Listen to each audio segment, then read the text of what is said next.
धीरे बोलो, कोई सुन ना ले। ये बात हम सब के कानों में पड़ी होगी और हमारे मुंह से भी निकली होगी, लेकिन सोचने की बात यह है कि ये वाक्य कब कब हमारे मुंह से निकलता है और कब कब हमारे कानों में पड़ता है, क्योंकि ऐसे कम ही गुप्त राज होते हैं जो हम दूसरों के कानों में पड़ने नहीं देना चाहते। अक्सर परिवार में अशांति का कारण हम स्वयं ही होते हैं।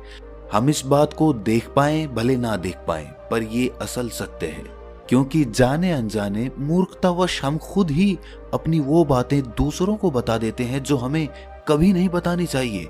और वही बातें जो जाने अनजाने हमने किसी दूसरे के सामने बता दी थी, वही हमारे दुख का कारण बन जाता है, वही हमारे झगड़े का कारण बन जाता है। और फिर बाद में हमें पछतावा होता है कि मुझे ये बात किसी को बतानी नहीं चाहिए थी, मेरी ही गलती हुई कि मैंने जाने अनजाने ये बात सभी को बता दी। इसीलिए आज की जो बौद्ध कहानी मैं आपको सुनाने वाला हूं, उसे सुनने के बाद आपको 7 ऐसी बातें पता चलेंगी जो आपको कभी किसी को नहीं बतानी।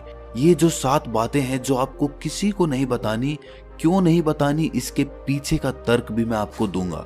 और इन 7 बातों के अलावा अगर आपको लगता है कि कोई बात ऐसी है जो मुझसे छूट गई या मैं नहीं बता पाया, तो कमेंट सेक्शन में जरूर बताना।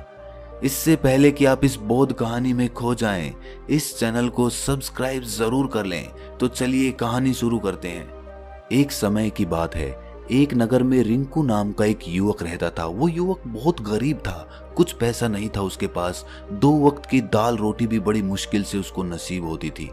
किसी काम की तलाश में दिन रात खोज करने पर भी उसे कोई काम नहीं मिल रहा था।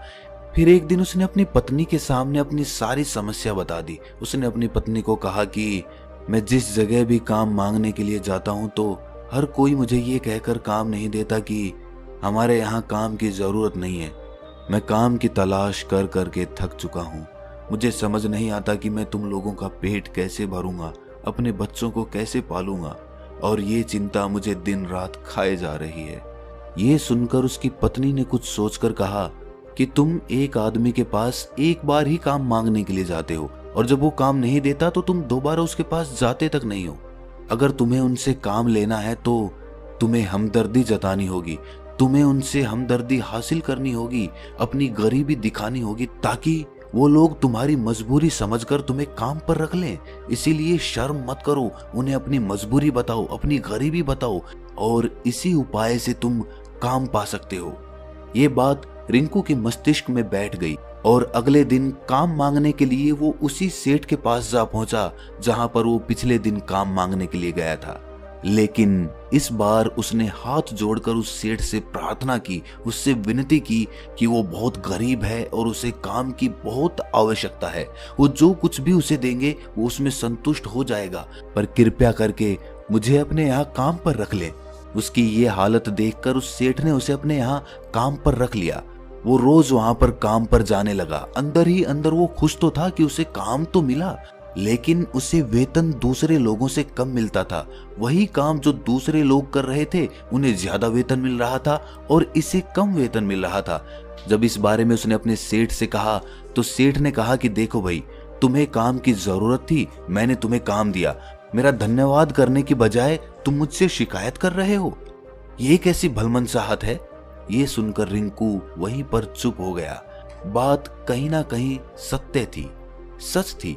सेठ ने तो उसे उसकी मजबूरी के हिसाब से ही काम दिया था और इसीलिए वो उसे अपने अनुसार ही वेतन देता था। लेकिन धीरे धीरे उसने ये बात अपने सगे संबंधियों और अपने दोस्तों को भी बताना शुरू कर दी कि उसका सेठ कैसा आदमी है और उसे कितना वेतन देता है। समय बीतता रहा और रिंकू पूरी लगन के साथ अपना काम करता रहा। लेकिन अब परिस्थितियां बदलने लगी थी। सेठ अब रिंकू से दूसरे लोगों से ज्यादा काम लेता था और उनसे कम वेतन उसे देता था। ये बात रिंकू के मन को बहुत खलती थी। वो दूसरों से ज्यादा मेहनत कर रहा है और उनसे कम वेतन पा रहा है। इससे उसके आत्मसम्मान को बहुत गहरी चोट पहुंची। अब धीरे धीरे उसका मन अपने काम से हटने लगा। उसका मन काम में लगता ही नहीं था। जाहिर सी बात है कि ऐसी जगह किसका मन लगेगा जहां आदमी को अपने आत्मसम्मान के साथ समझौता करना पड़े। इसीलिए जल्द ही उसने अपना काम छोड़ दिया और वो घर पर आकर खाली बैठ गया।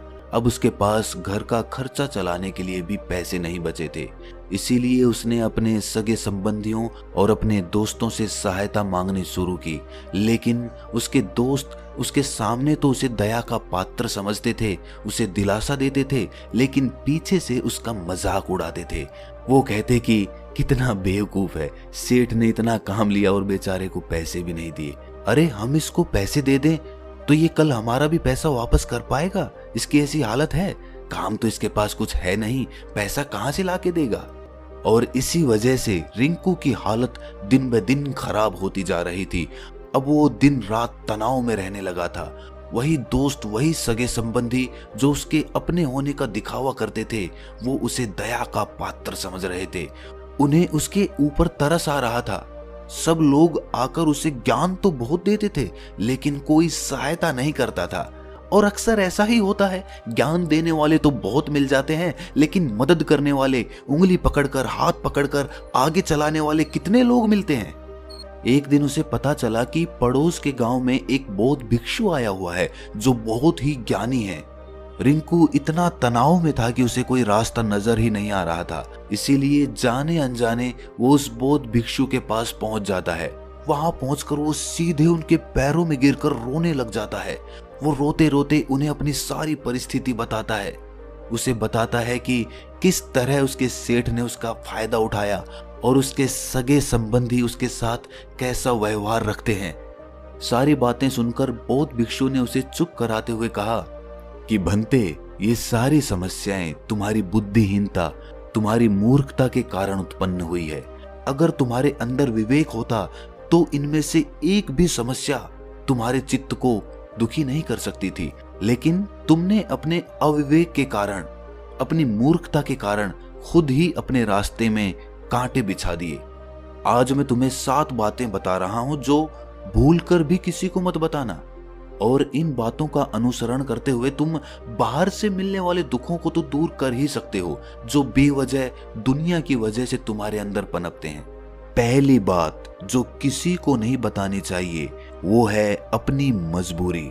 अपनी मजबूरी का दिखावा करके, दूसरों का दया पात्र बनके उनकी सहायता लेने की गलती कभी मत करना। हो सकता है कि आज वो तुम्हारी मजबूरी देखकर तुम्हारी सहायता करते, लेकिन कल वो तुम्हारा फायदा उठाने से भी नहीं चूकेगा। और अगर फायदा भी नहीं उठाया तो दूसरों के सामने तुम्हारा मजाक बनाने में वो आदमी कभी नहीं चूकेगा। इसीलिए कभी भी अपनी मजबूरी का दिखावा मत करो। अगर घर में 2 रोटी है, सूखी रोटी है, तो वही खाकर सो जाओ, लेकिन दूसरों को इसके बारे में भनक तक नहीं लगनी चाहिए। जरा आप खुद सोचो, मजबूरी बताने का क्या प्रयोजन होता है एक इंसान का? या तो वो दूसरों से सहानुभूति हासिल करना चाहता है या उनसे कोई आर्थिक मदद चाहता है। लेकिन अगर दोनों ही परिस्थितियां आप देखें तो दूसरा आदमी आपका फायदा उठाने से नहीं चूकेगा, और अगर वो फायदा नहीं भी उठाएगा तो अपनी नजर में तो वो आपको मूर्ख ही समझेगा, बेवकूफ समझेगा, और दूसरों के सामने आपका मजाक तो जरूर बनाएगा। इसीलिए अपनी मजबूरी के बारे में कभी किसी को मत बताना। दूसरी बात जो किसी को भी नहीं बतानी चाहिए वो है अपनी अतीत की गलतियां और भविष्य की रणनीतियां। जरा सोचो कि अगर हम अपने अतीत की गलतियां किसी दूसरे को बताते हैं तो उसका क्या प्रभाव होगा। वो गलतियां ठीक तो नहीं की जा सकती, जाहिर है, तो उन्हें बताने का क्या प्रयोजन रह जाता है। आप अपने अंधेरे पक्ष को खुद दुनिया के सामने बता रहे हो, खुद अपनी गलतियां दूसरों के सामने बता रहे हो। इससे उस आदमी की नजर में आपका एक चरित्र गठित हो जाएगा और वो भविष्य में हमेशा आपको उसी नजरिए से देखेगा। इसीलिए किसी भी आदमी की नजर में अपना चरित्र गठित मत होने दो। और जरा सोचो कि आप व्यर्थ में ही अपने भविष्य की रणनीतियां दूसरों के सामने बता रहे हो। जो लोग आपके काम का हिस्सा ही नहीं हैं, उनके सामने अपनी भविष्य की रणनीतियां, अपनी डींगे हाँकने का क्या फायदा? वो लोग आपकी सहायता तो नहीं करेंगे, लेकिन आपकी भविष्य की रणनीतियों में बाधा जरूर बन सकते हैं। आप खुद अपने विवेक का इस्तेमाल करिए और सोचिए कि आपके साथ भी ऐसा हुआ है कि आपने अपनी भविष्य की रणनीति किसी को बताई हो और वो कामयाब ही ना हुई हो। जरूर हुआ होगा, जरा गौर से सोचिए। तीसरी बात जो किसी को नहीं बतानी चाहिए वो है अपने घर की बातें। जो भी हमारे घर के अंदर आपस में बातचीत होती है, हमारे माँ बाप के साथ, हमारी पत्नी के साथ, हमारे बच्चों के साथ, वो बातें परिवार तक ही सीमित रहनी चाहिए। अगर आप इन बातों का दूसरों के सामने ढिंढोरा पीटते हो तो दूसरों को आपके घर में घुसने का एक मौका मिल जाता है और वो इसका फायदा उठाने से कभी नहीं चूकेंगे। वो आपके परिवार के सदस्यों को आपसे दूर लेकर जाने की कोशिश करेंगे। अक्सर ऐसा होता है, हम समाज में देखते हैं कि हम अपने घर के झगड़ों को कम करने के लिए उन झगड़ों को अपने पड़ोसियों और दूसरे सगे संबंधियों को बता देते हैं, लेकिन इससे आपको सहायता कभी नहीं मिली होगी, बल्कि आपके घर के लड़ाई झगड़े और ज्यादा बढ़ गए होंगे और वो जाहिर है वो बढ़ेंगे। अगर आप अपने माँ बाप की बात दूसरों को बताएंगे तो आपके माँ बाप को बुरा लगेगा ही कि हमारा बेटा हमसे बताए बगैर दूसरों को ये बातें बता रहा है। इसीलिए अपने घर की बातें और अपने घर के लड़ाई झगड़े किसी के सामने मत बताना। अगली बात जो मैं आपको बताने जा रहा हूं, जो किसी को नहीं बतानी चाहिए, वो सुनने पर बहुत अजीब लग सकती है, लेकिन उसका सत्य भी मैं आपको एक तर्क के माध्यम से दूंगा। मैं कहता हूं कि अपनी आमदनी किसी को मत बताना। अब अपनी आमदनी ना बताने के पीछे क्या प्रयोजन हो सकता है?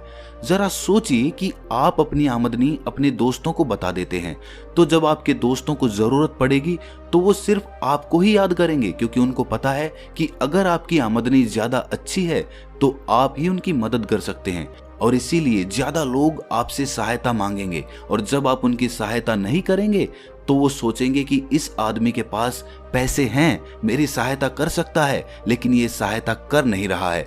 और इसीलिए आपकी आमदनी आप दोनों दोस्तों के बीच एक झगड़े का कारण हो सकती है। कम आमदनी होगी तो लोग मजाक उड़ाएंगे और ज्यादा होगी तो सहायता मांगेंगे। तो अपनी आमदनी बताने का कोई प्रयोजन नहीं है। अगली बात जो मैं आपको बताने वाला हूं उसे अपनी गांठ बांध लेना और किसी को ये बात मत बताना। अपनी कमजोरियां और अपनी ताकत। अक्सर इंसान को पता नहीं होता है कि उसकी कमजोरी या उसकी ताकत क्या है, लेकिन अगर आपको अपनी कमजोरी और अपनी ताकत पता है तो पहली बात तो आप बहुत ही बुद्धिमान आदमी हैं और दूसरी बात कि आपको ये बातें किसी से साझा नहीं करनी है, क्योंकि अगर आपकी कमजोरियां दूसरों को पता चल गई तो वो आपकी कमजोरियों का फायदा उठाएंगे और अगर आपकी ताकत पता चल गई तो वही ताकत आपकी कमजोरी बन जाएगी, क्योंकि वो ताकत दूसरे आदमी को पता है और वो ताकत की काट भी ढूंढ ही लेगा। अपनी कमजोरी और अपनी ताकत अपनी पत्नी या अपने पति को भी नहीं बतानी चाहिए, क्योंकि इसके बाद आपको घर में उनसे हमेशा दब के रहना पड़ेगा। अगली बात जो किसी को नहीं बतानी चाहिए वो है अपने मित्र और अपने शत्रु। आप अपने मित्रों के बारे में अगर दूसरे लोगों को बताएंगे तो वो आपके मित्रों के साथ अपनी घनिष्ठता बनाकर आपको धोखा दिलवा सकते हैं। आपके गहरे मित्रों को आपसे दूर करने का प्रयास कर सकते हैं।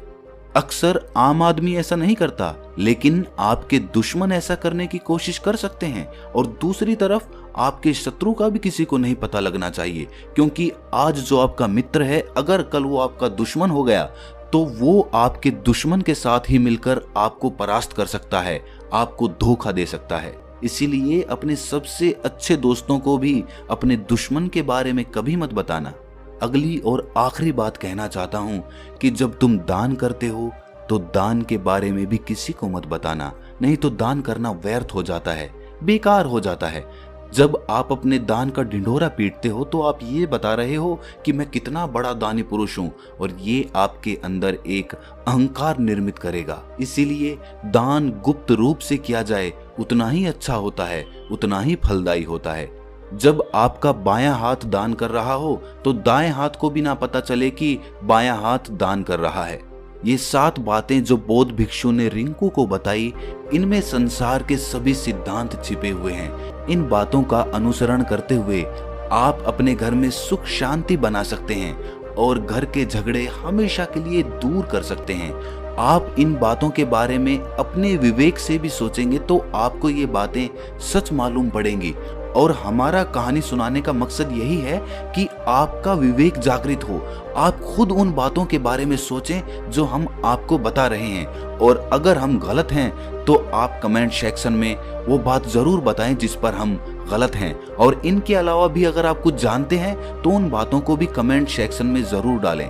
तो तो दोस्तों कैसी लगी आपको ये कहानी कमेंट सेक्शन में जरूर बताना, और अच्छी लगी तो इस चैनल को सब्सक्राइब जरूर कर लेना। तो मिलते हैं अगली कहानी में, तब तक के लिए अपना ख्याल रखें।